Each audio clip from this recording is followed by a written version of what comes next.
Hi guys, it's me.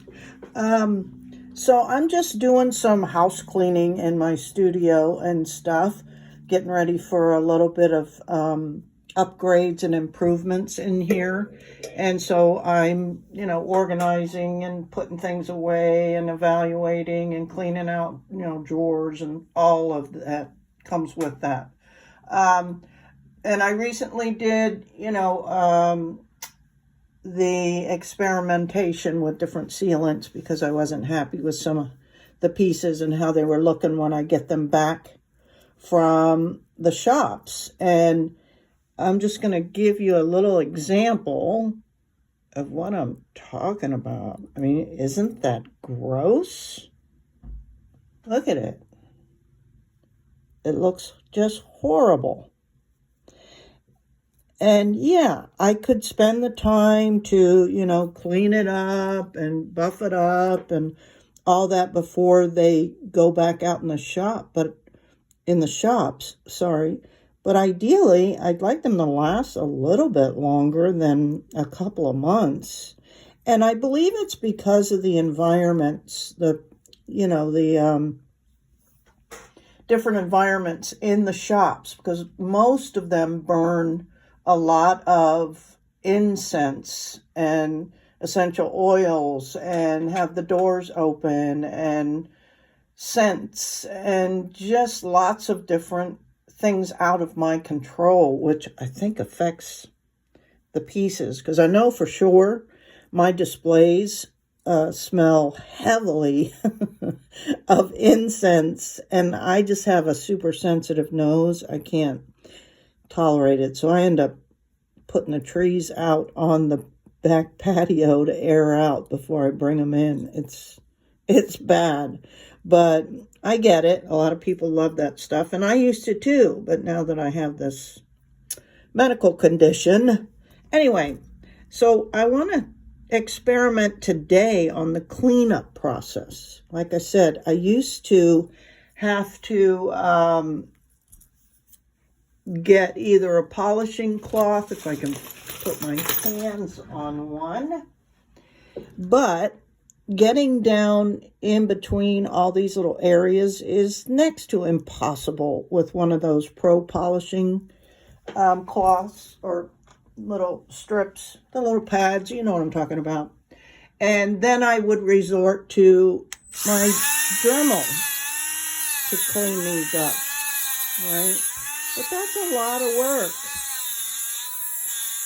So today, you see it, I mean, it definitely helps, but it's a lot of work to go through every piece. So today, I'm just going to try to clean them up with a toothbrush and some Dawn and see what happens.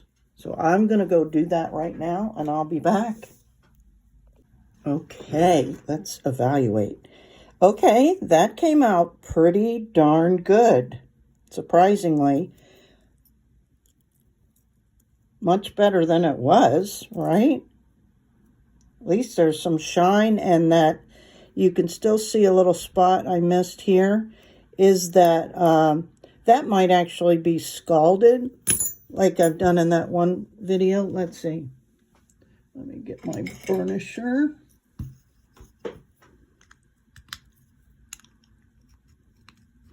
Yeah, that's a scald spot. I don't know if you can see. Now it's starting to shine, right? So there was two issues going on with this. So there was some scald areas, and there was some weird, almost like a mold buildup or something. I don't know what is happening, but it's disheartening. So all I did to remove that, whatever that is, this discoloration, it does look like the beginning of some, mold or whatever. It's not pretty, and I wouldn't buy the pieces if they look like that. It's disgusting. So if it's just whatever's happening, probably people would call it a form of oxidation. All I used was some Dawn, and next time I might add some baking soda, because I've heard people that wash their pieces with that. But some Dawn soap, a toothbrush, and then you can also use a brass brush, but brass brush is fine for the solder and will act as a burnishing metal tool. But if you're using, like in this piece, there's wire, copper wire, it will strip the tinning off the wire. So just be mindful of that. But here's some more of that weird, I don't like it.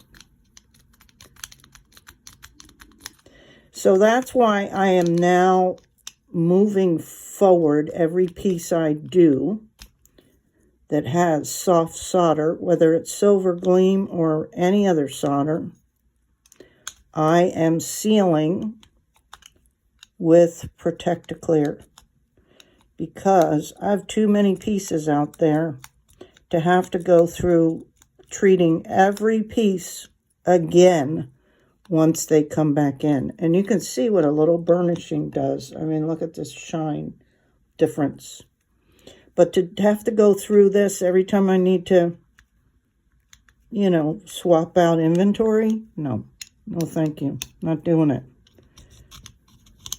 So those are some of the downfalls to soft solder. And you can clearly see the difference from where I burnished it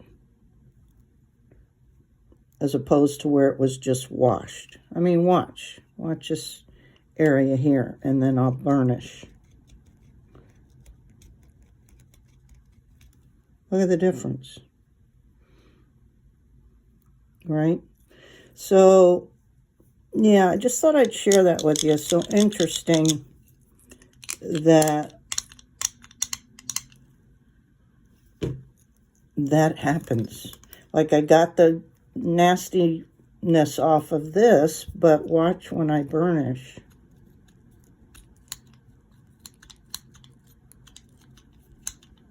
Wow, huge difference.